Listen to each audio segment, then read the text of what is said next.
dirait Polo, euh, euh, tout bon chrétien est forcément antisémite.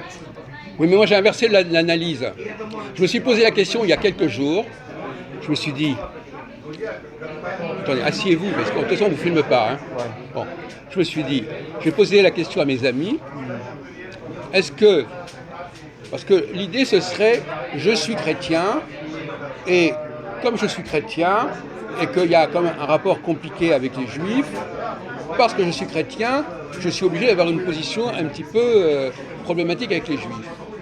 Et je me suis demandé, est-ce que c'est pas l'inverse? Est-ce que c'est pas, je suis contre les juifs, et en étant chrétien, j'ai un bon alibi pour être contre les juifs.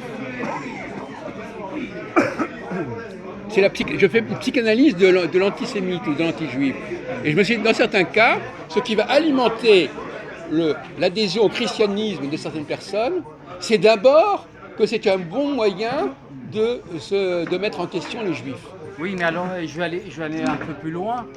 C'est que notre ami Friedman, pardon, qu'on a entre nous, Philippe, il a une bonne réponse là-dessus. Parce que pour moi, le peuple juif, ce n'est pas un peuple naïf.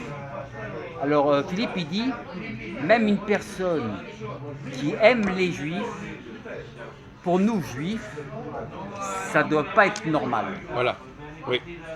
Tellement qu'on prend des précautions. C'est bien dit, oui, d'accord. Donc tout est dit là-dessus. C'est-à-dire qu'une personne qui t'aime, tu te dis au fond de toi, c'est pas normal qu'elle m'aime, c'est qu'il y a bien quelque chose de perfide là-dessus.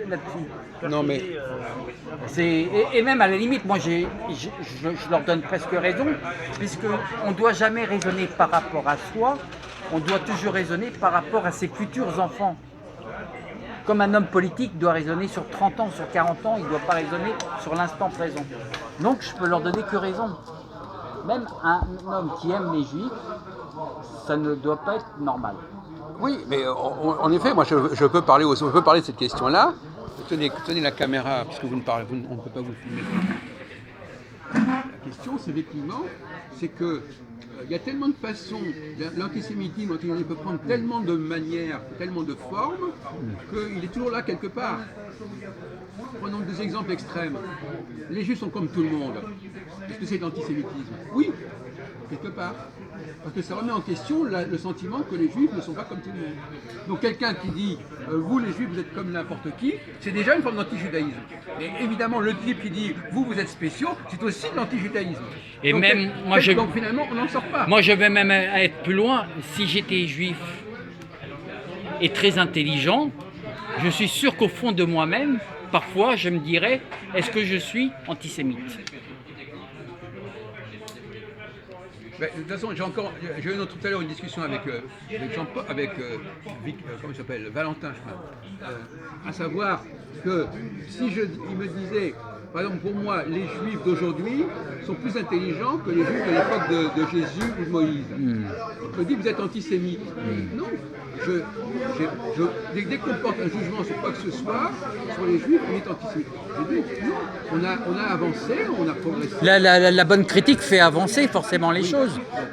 Maintenant, Si vous dites que votre peuple, si vous faites que des compliments sur votre propre peuple, vous ne pouvez pas avancer. Vous avancez que lorsque vous êtes dans la critique. Dans l'antisionisme, c'est le même problème. Est-ce qu'il y a des gens qui sont antisionistes et parce qu'ils sont antisionistes, ils deviennent antisémites? Ou est-ce qu'ils sont antisémites et ils deviennent antisionistes? Et même, c'est là qu'on voit aussi que les juifs sont forts. C'est que vous avez des juifs dans l'extrême gauche, vous avez des juifs au Parti communiste, dans le centre, à l'UMP, à l'extrême droite. J'ai envie de dire, les juifs sont partout.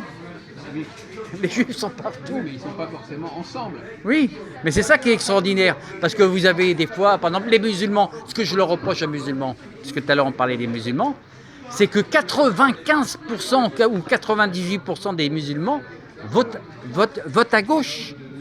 Mais c'est grave, c'est grave. Ça veut dire qu'ils n'ont pas l'esprit critique. Même Soral le dit. C'est des gens finalement, surtout qu'au Parti Socialiste, ils étaient pratiquement tous juifs. Ils votent, sans le savoir, les musulmans, en votant 98% pour la gauche, ils votent pour les juifs. Sauf que la gauche est en partie antisioniste. Oui, Mais ça, c'est peut-être un... Je suis désolé. Oui. Donc, Ouais. Mais des fois, c'est aussi peut-être... non, mais il y a un antisionisme gauchiste très clair, très connu. De toute façon, pour répondre à votre question, depuis 500 ans, les juifs ne fonctionnent plus comme un seul et unique peuple. Chaque juif est autonome, chaque juif a son intelligence, et on trouve des juifs dans tous les domaines. Ça ne veut pas dire qu'ils sont d'accord entre eux. C'est simplement que tous les juifs essaient de se faire remarquer dans le domaine où ils se trouvent. Mais il ne faut pas croire que pour autant, c'est un peu le genre de raisonnement que continue notre ami Valentin, du moment qu'il y a des juifs ici et là, etc., ils sont tous d'accord entre eux. Non, ils ne sont pas tous d'accord entre eux. Mais avec Valentin, j'ai des différends. Filmez-le, puisque vous parlez. Avec Valentin, j'ai énormément de différends. Moi, je pense que je suis assez clair. C'est-à-dire, ça peut choquer même certaines personnes qui auraient tendance à me mettre à l'extrême droite. Mais moi, je suis pour le grand Israël. Je le dis ouvertement. Et je suis aussi... Valentin, lui, il ne l'est pas. Valentin... Pourtant, on a des points communs. Oui. Valentin, il est pour convertir les juifs. Moi, je ne suis pas pour convertir les juifs. Valentin, il est pour convertir les musulmans. Moi, je ne suis pas pour convertir les musulmans. À propos de conversion, on va parler du maranisme. Vous savez que les Espagnols, les rois d'Espagne, en 1492, ont décidé de convertir les juifs. Justement, c'est une date charnière, fin 15e, début 16e siècle, fait partie de cette date charnière. Luther, c'était 1517. Donc, une grande partie des juifs se sont convertis au christianisme. Il y en a certains qui sont partis, mais il y en a une partie qui sont ce qu'on appelait les maranes. Ils ont abandonné à l'extérieur le culte juif et ils se sont présentés comme chrétiens, qui montrent bien qu'à cette époque-là déjà, ils avaient pris leur distance par rapport à la religion juive. Et pour les gens qui vont nous écouter, on peut leur apprendre quelque chose aussi, c'est que François Hollande est un juif marane, et très peu de Français le savent.